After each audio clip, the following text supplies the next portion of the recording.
My friend Shannon was one of a kind. She had a huge heart full of love and loyalty to those of us in her chosen family. Shannon believed in the power of kindness, and though her snarky streak was strong and deep, she practiced kindness as she preached it, fiercely and consistently. Shannon was one of those people who changed lives without even knowing it. I know that she changed mine the very first time I met her, almost 25 years ago. At the time, I was a graduate student at Duke, and I worked with the youth in my home congregation as an advisor. And because of that work, I got invited to be on the teen staff at SUSE, the Southeast Unitarian Universalist Summer Institute, a 1,000-person gathering that happens every summer. At the time, it was in Western Virginia. The SUSE teen program, the program that is held for 14 to 17-year-olds, was in something of a crisis.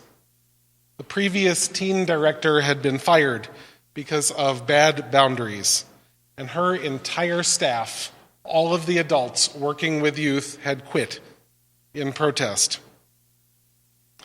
And because all of that messiness hadn't yet worked its way out of the system, the replacement teen staffers who were brought in were treated like we were scabs crossing a picket line. It was not fun. And it did not make me want to leave the teen dorm to find the good parts of the SUSE community. It certainly didn't make me want to think about coming back to this the next year.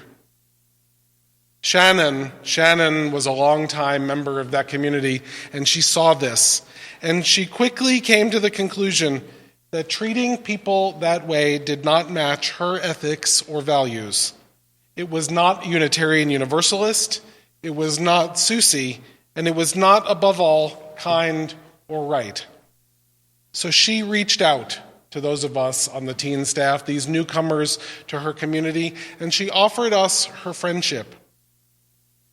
And then she dragged me out to meet the other people who she knew that I would love. Long story short, that SUSE community changed my life. It was where I found my call to the ministry. It was why I stayed in Durham, North Carolina after graduate school, so I was there when Eric moved to Raleigh in 1999. It was, in fact, one of my beloved friends from SUSE at the time, a social worker at an adoption agency, who was responsible for matching me and Eric with Nora's birth parents. The people Shannon introduced me to became my chosen family, and that chosen family has transformed me again and again. SUSE is still my spiritual home. It's now my whole family's annual touchstone. Had Shannon not been committed to her values, though, I probably wouldn't have even returned for a second summer, much less a 22nd, which this summer was. When Shannon moved to Florida, she told me that the thing she missed the most living there was the blaze of color in autumn. Leaves do not change in Tampa, St. Petersburg. It is green, green, green all year there. Some people like that. Shannon did not. And so I began an annual tradition of collecting colorful leaves for Shannon and mailing her a large box of them every October. Wherever I went through the fall, I'd pick the very prettiest leaves up from the ground, and I would carefully stow them away until I had enough to send to Shannon. And while they would have faded a little by the time they made it to her, it was the perfect burst of fall color that she needed every year. Shannon's huge heart made her vulnerable, too, and she struggled with the messages she had from both within and outside. She struggled owning her self-worth, she struggled taking care of herself, and she struggled asking for help. She struggled with seeing herself the way those closest to her saw her, as vibrant, beautiful, and necessary. And so when she had an emergency medical situation that led to several major surgeries and years of recovery, it was extra hard on her. On October 17th of last year, Shannon died. Her illness and her injuries were too much for her body to continue to bear. I had already collected leaves for her, bright, colorful maple leaves from the Adirondack Mountains. And as I grieved the loss of my friend, I had this bag of red, orange, and yellow leaves quickly drying out and turning to dust. So mixed with the tears of sadness and anger, I returned those leaves to the earth. We gather in community, in part to bear witness to each other's lives. And that sacred witness we offer one another gives us room for memories, for stories, for retelling the reasons we are who we are today.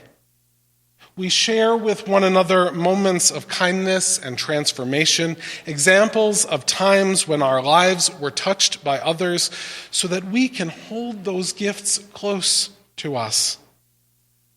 And in telling the stories of those who have gone before us, we grow closer to each other in the present. We gather to bear witness also to the circles of life, to the truth that all of us will one day be memories and stories, present in spirit and not in body.